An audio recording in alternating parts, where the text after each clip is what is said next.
Gwen, you're not going to believe this. I was coming to plant some flowers, but I don't think I am. See what's right there, don't you? I think that's a sycamore tree.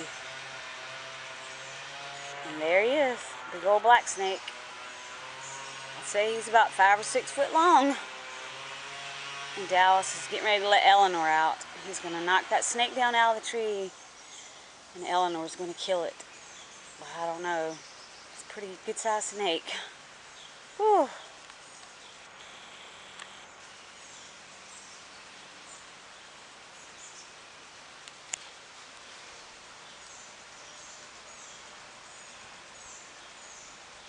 Ed's watering his flowers.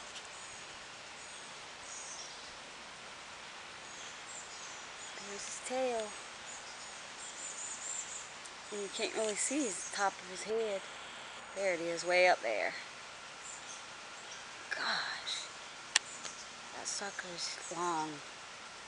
It looks like he's moving and climbing.